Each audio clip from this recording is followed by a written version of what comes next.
Watch this. Claude Code is about to run rm-rf on a project folder and it can't. A red stamp slams down, denied, blocked by a hook, before that command ever reaches your shell. By the end of this, Claude Code will be physically unable to run rm-rf or write outside your project or skip your formatter because a hook intercepts every command before it runs and the AI doesn't get a vote. Here's the thing nobody's saying. Everyone's racing to make Claude Code more autonomous, more permissions, auto-accept on fewer confirmations. Almost nobody's making it safe. And a prompt won't save you. You can write never delete anything in your instructions 100 times. That's a suggestion to a model that predicts text. It's non-deterministic. On a bad day, it just ignores you. A hook is different. A hook is code that runs on every single tool call, outside the model's judgment. The model can't talk its way past it. So where does this gate actually live? One file, it's settings.json. Under a hooks key, you name a lifecycle event, then hand it a matcher and a shell command to run. That's the whole shape. Event, matcher, command, 3 parts, and you already understand all 3. And there are events for the entire life of a turn. You submit a prompt, that's UserPromptSubmit. Claude decides to use a tool. PreToolUse fires first before the tool runs. The tool runs, then PostToolUse fires after. Claude finishes, stop. There's session start, pre-compact, session and 2. Each one is a place you can hook in. But here's the part that matters. Only some events can block. PreToolUse it runs before the tool, so it can stop it cold. PostToolUse cannot. The tool already ran, there's nothing left to stop. That one asymmetry drives everything we build next. So how does a hook say no? Exit codes.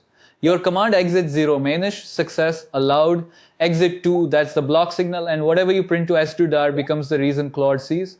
Exit 1, that's a non-blocking error, the action proceed anyway and Claude never even hears about it. 0 allowed, 2 block, 1 just shrugs. Remember 2.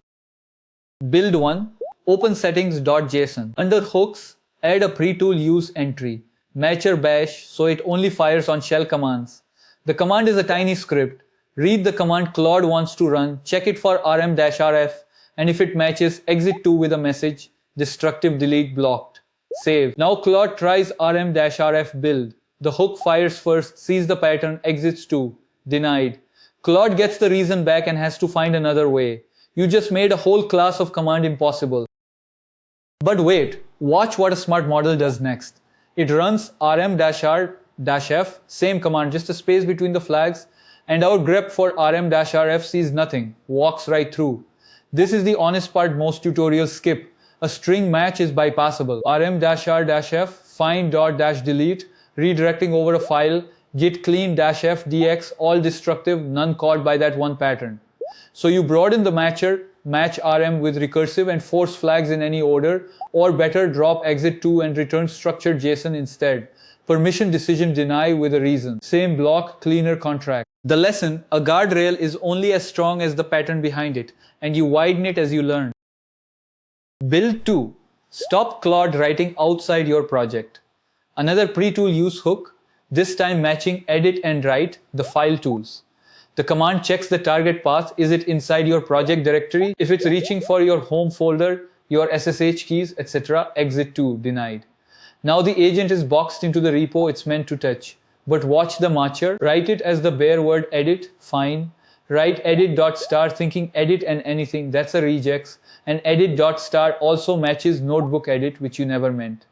Want the 2 exact tools, anchor it, care edit $, or list them, edit pipe right. The moment you use a special character, the matcher is a regex, know which mode you're in. Blocking is defense. Now let's make a hook actually do work for you. Build 3, auto format every file Claude touches. This one is PostToolUse, matcher, edit and write again. And here's where that asymmetry pays off. PostToolUse can't block, the file's already written. Sounds like a weakness. It's the opposite. Because the file exists, this is the perfect moment to run your formatter over it. Prettier, black, GoFMP, whatever you use. Claude edits, the hook fires after, your formatter cleans it up. No messy diffs, no please run the linter in your prompt.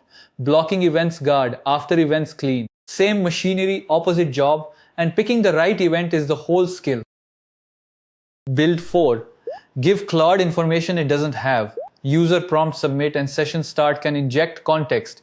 You print JSON with an additional context field, and that text gets added to what Claude sees. So a session_start hook can run git branch, notice you're on production, and inject heads up, current branch is production, be careful. Now every response starts with that fact pulled from your real environment, not something you remember to type. One caveat, and it matters. This adds context. It does not rewrite your prompt. Your words reach the model exactly as you type them. The hook appends, it never edits. Injection, not substitution. So step back.